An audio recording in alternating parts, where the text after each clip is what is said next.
Happy Lord's Day po and welcome sa ating Sunday School this morning. Ay, Sunday School, sorry, devotion. Devotion this morning. Advance lang yun, sasabihin ni Brother Jan Mama. So, in-advance ko na. Okay? Noong nakaraang Martes po mga kapatid ay nagulantang ang lahat sa pagkakalag out ng kanilang mga Facebook accounts. Sino po rito yung nagulantang dito sa bagay na ito? Ito po ay nagdulot ng takot at pangamba. Hindi lang po sa Pilipinas, pati na rin po sa buong mundo.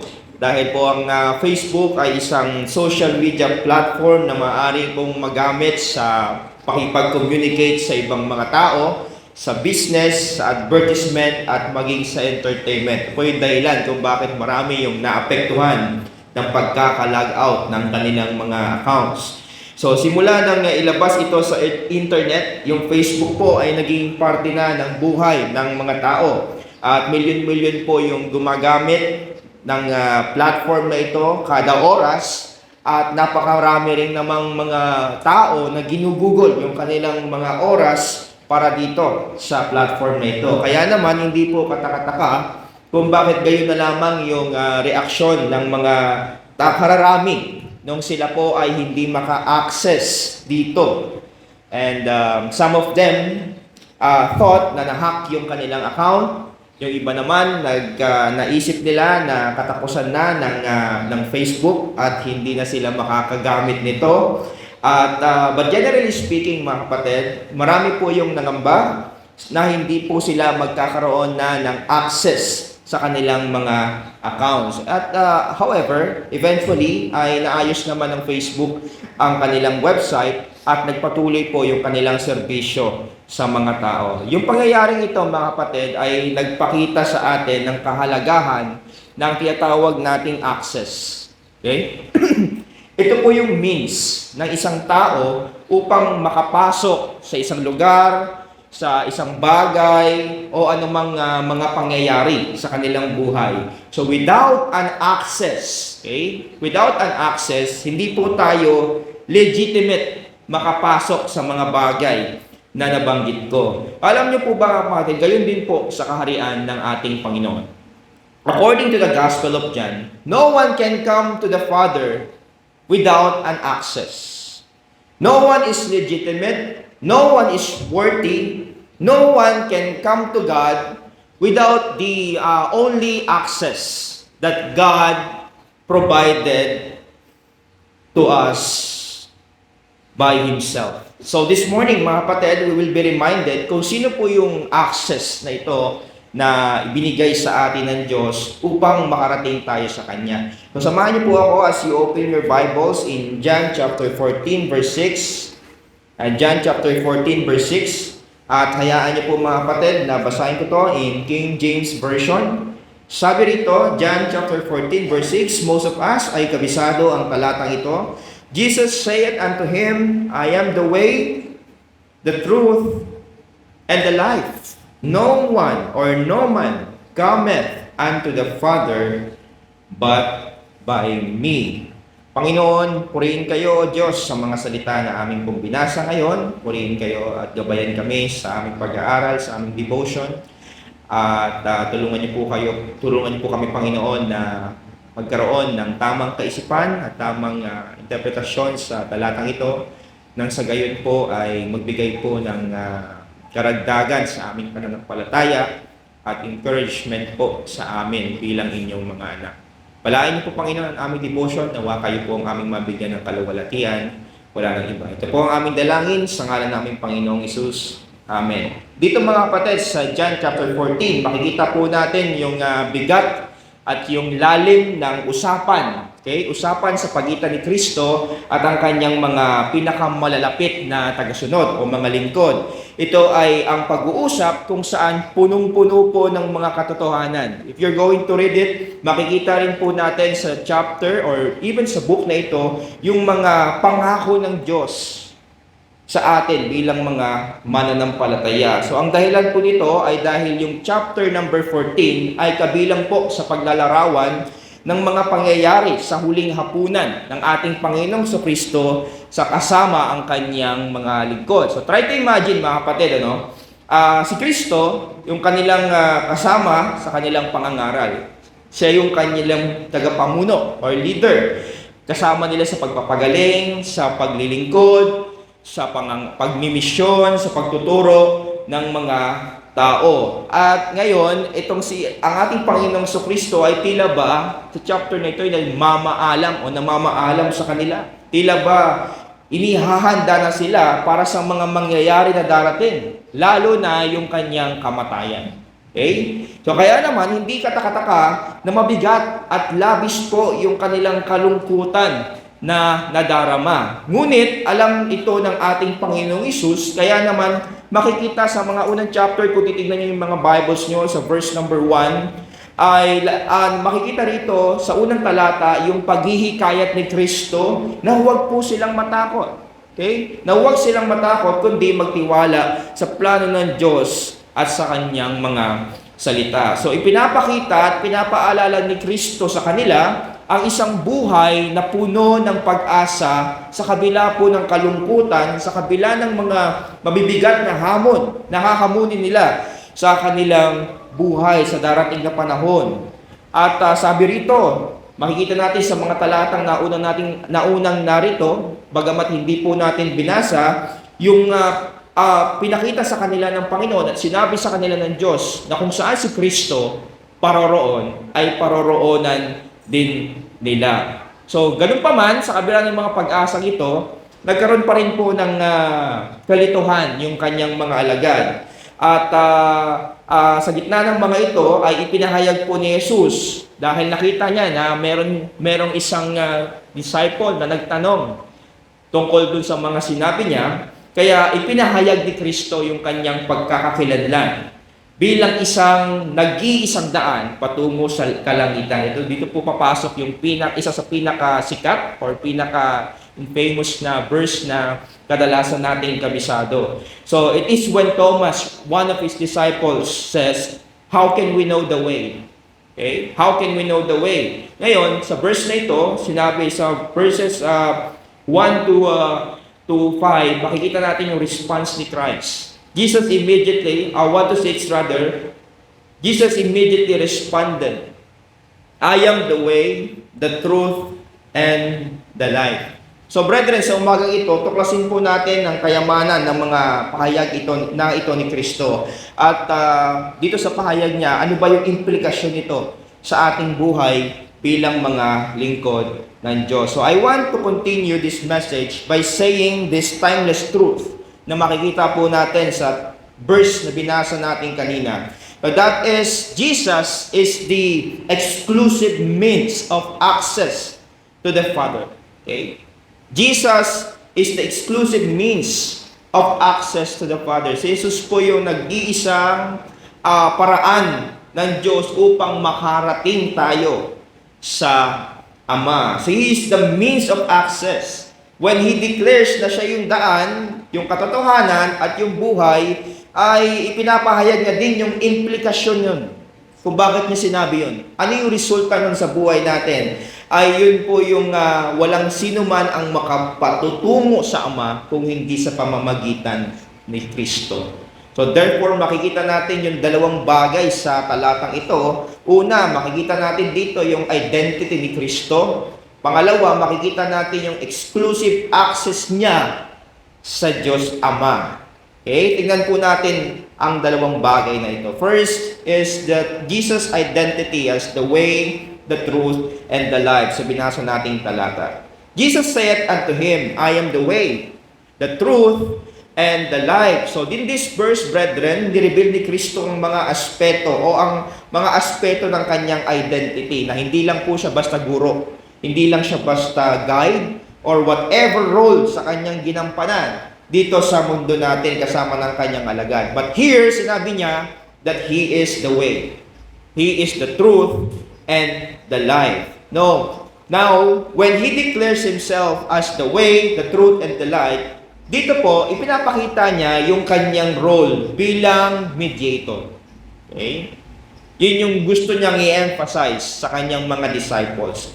That He is the mediator between God and man. Siya po yung tagapamagitan natin sa Diyos. And one of the doctrines that we strongly believe is Solus Christus. So dito po, matatagpuan ang ating paniniwala na ang kaligtasan ay matatagpuan lamang po sa ating Panginoong Kristo. That He is the way. Siya ang daan. He is the only way by which believers are reconciled sa ating Diyos. At dahil siya lamang ang nag-iisang daan, nangangahulugan na wala nang ibang daan. Wala nang ibang pangdaan sa mundong ito patungo sa kaligtasan, patungo sa Diyos, maliban kay Kristo. Siya mismo ang nag-declare ng bagay na to. At ano pa yung sinabi niya? He is also the truth. Katotohanan. Ito po ay pagpapakita na sa Kanya lamang matatagpuan yung tinatawag ng revelation. Revelasyon ng Diyos sa tao. At yung mga pawang pangangaral ni Kristo ay pawang katotohanan lamang mula sa Panginoon. So, siya po yung pundasyon ng ating paniniwala.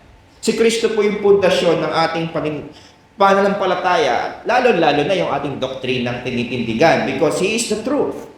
Siya po yung revelasyon ng karakter ng Diyos na nakubli dahil sa makasalanang mata ng mga tao. Kaya naman sa mga susunod na talata, sinabi ni Kristo, if you have seen me, you have seen the Father.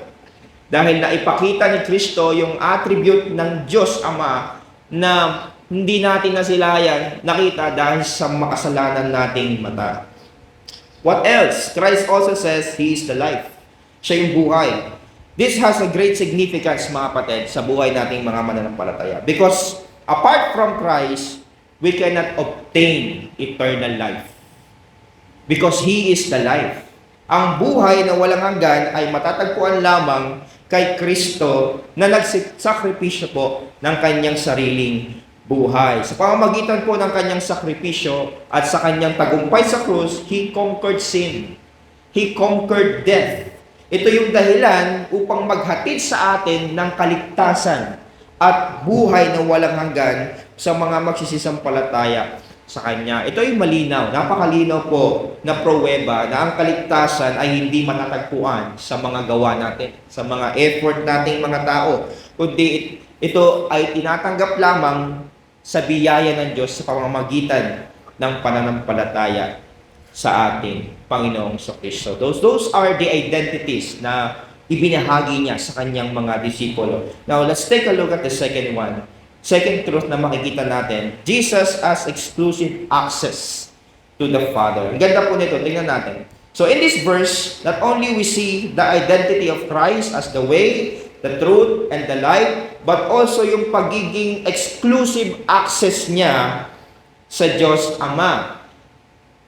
Nowadays, mga kapatid, since ang tao po ay na-expose sa technology, sa mga modern internet sites like Facebook, YouTube, Instagram, pati yung mga doorknob ngayon, yung mga swing-swing na, may access na yun.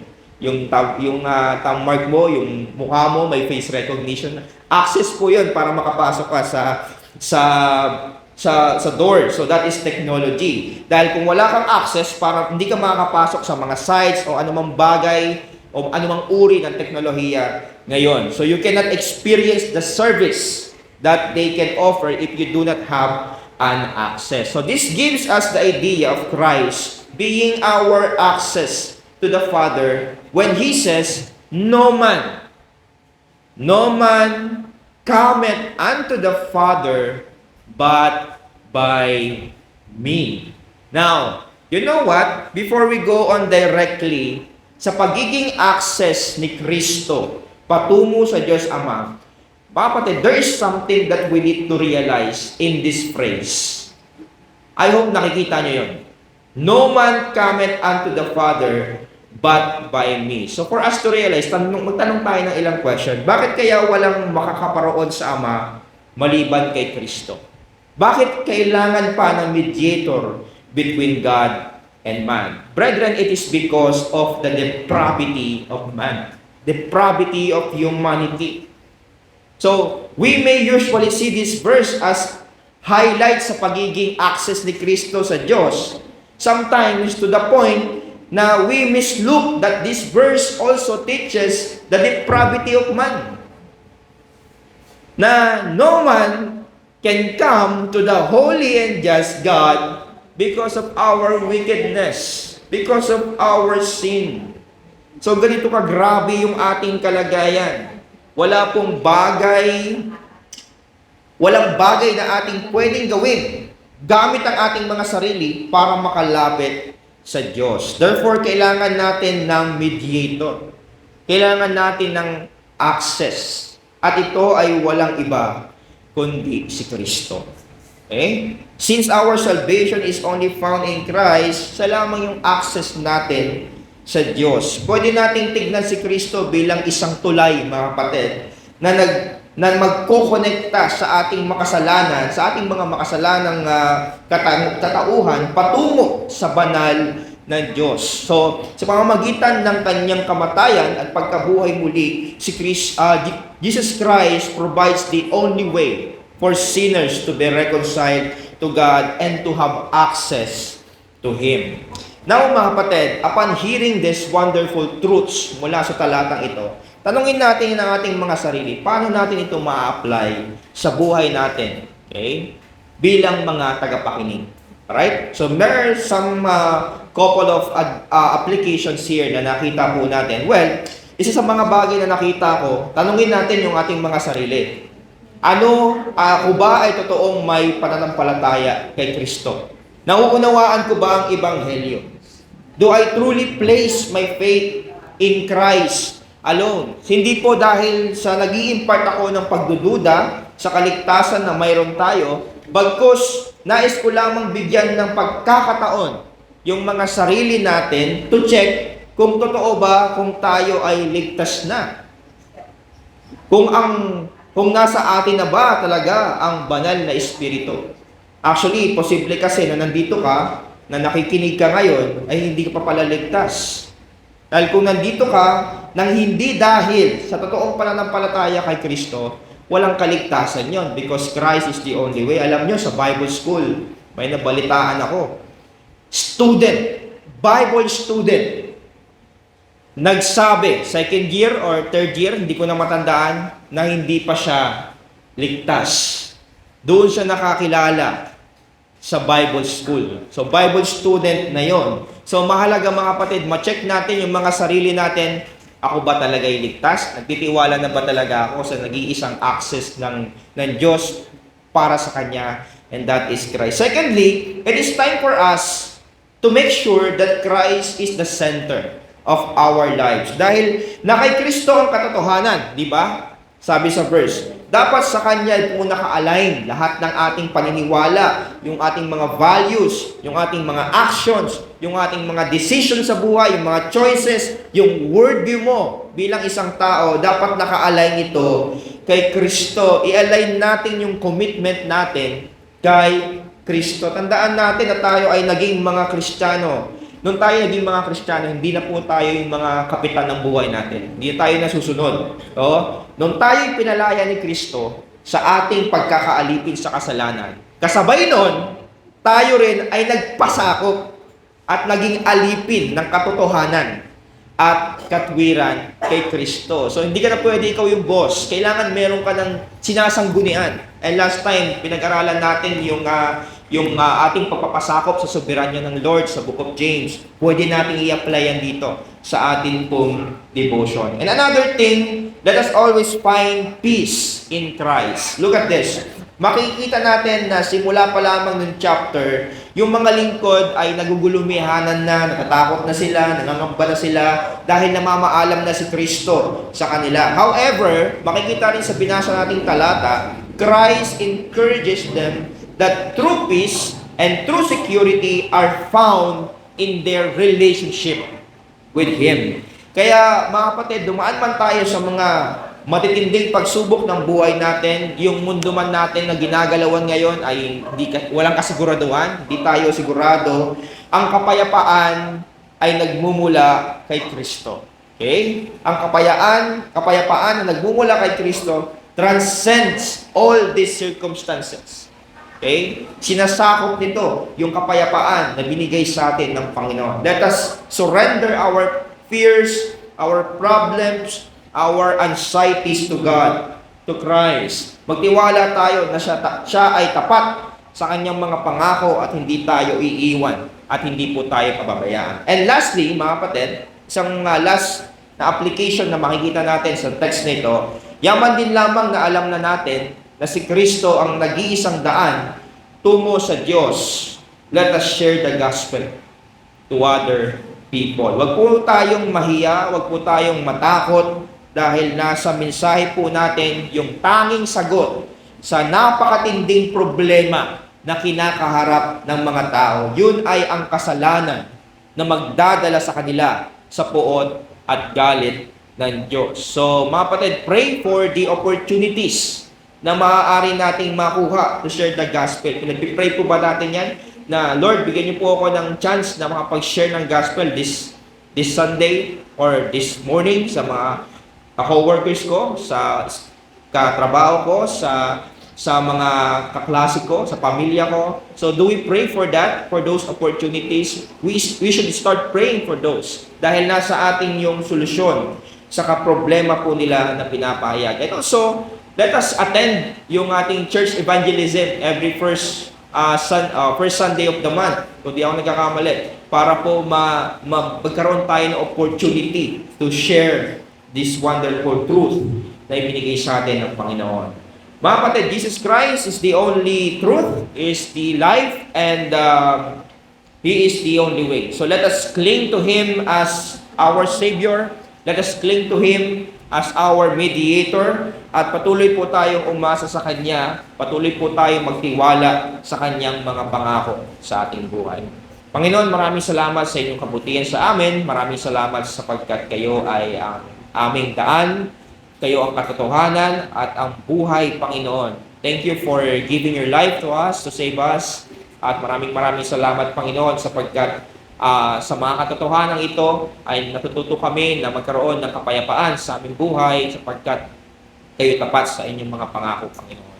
At nawa, Panginoon, lagi po kami magtiwala sa inyo bilang aming Savior and Mediator at umasa, Panginoon, sa inyong soberanya at plano sa aming mga buhay. Purihin po kayo, ito po ang aming dalangin sa ngalan ng Panginoong Hesus. Amen.